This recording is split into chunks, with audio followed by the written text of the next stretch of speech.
So he read, when you see articles, there's a line. You see that, you need to know when you go on Google, it's just lines, ne? Then you click. Because the stats, stats is like a bikini. Yeah. Ne? Yeah. So I clicked and then it gave me an option of downloading it. Because then it's a reference to Dawn studies and it breaks it down per year group. And it does a very... You want to have a read? It's okay if it's... Can you please go back to something more serious, man, of it?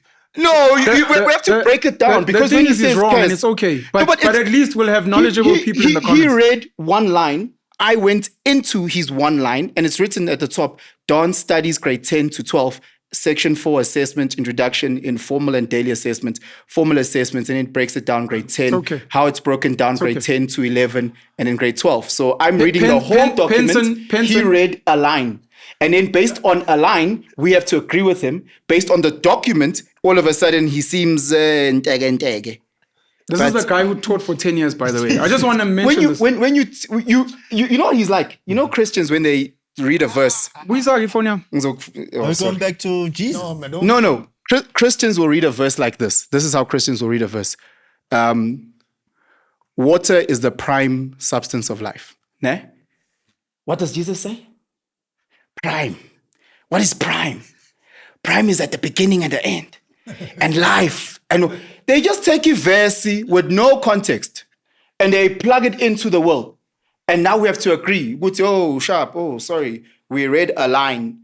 Get into it, interrogate it, and unpack it. And let's be open to learn if we're wrong. Ne? Because I had assumed the final exam was 25%. And I learned 75. That it's now 50%. Yeah. Ne? According to the document that he downloaded or I downloaded off his website that he showed me. Yeah. It's 50%. For Dawn studies. Ne? Of which that 50% is also broken down practical and theory. Ne? Okay, sure. We don't know which one in the final assessment, how the weighting of the practical versus the weighting of the theory. But we know that becomes 50% of the year for Dawn studies. Ne? We must be technical when we unpack these things. Dance studies is also a study. No, I'm for like art. Art, the weighting in art is not the same as weighting in physics. Yeah. I would assume. Right? Your assumption's wrong.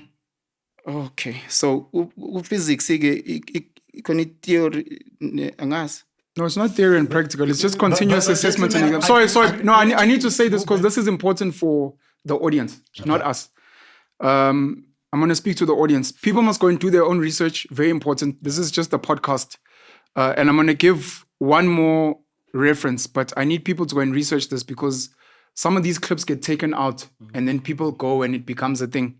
This is from the University of Stellenbosch and people can go and check it. An analysis of continuous assessment, CASS, C-A-S-S, compared to matriculation exam results at South African schools from November 2008. This study analyzes information and feedback from the matriculation level continuous assessment in the South African education system in 2005. Continuous assessment at the time carried a 25% weight in the final matriculation mark, and it provided feedback that affected, etc., etc. But I'm only raising this for people to go and do their own research, so it doesn't become a joke and a link and done studies and what, because this actually impacts people's lives in real time. That's true. And the point that I was just trying to make is the final exams, which I think most of us know generally, carry a lot of weight. We can maybe debate how much. They carry a lot of weight.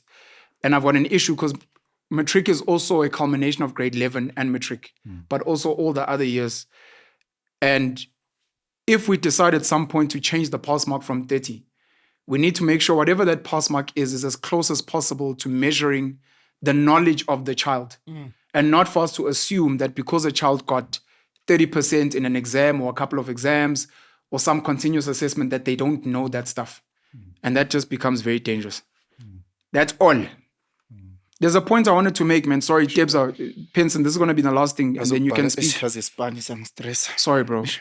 No, I don't need to be there. Just when we were speaking earlier about things we don't know, Debs looked up in the sky and I thought he wanted to say something.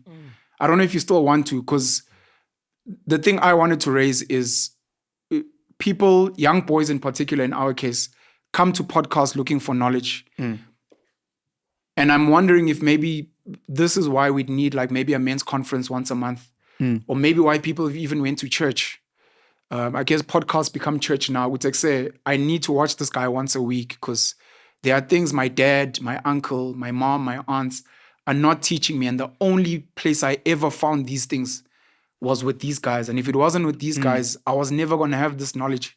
You said something so profound now when we were busy talking about the matric pass rates. You said, guys, please do your own research.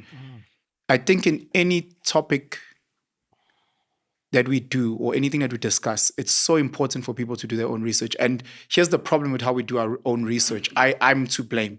You find something or you find someone that agrees with you. It's almost like an echo chamber, and we don't do our due diligence. Due diligence. So Upenul will say something that you disagree with. Ne? And then you'll go and you speak to Caesar, who also disagrees with Upenul, and then that's it.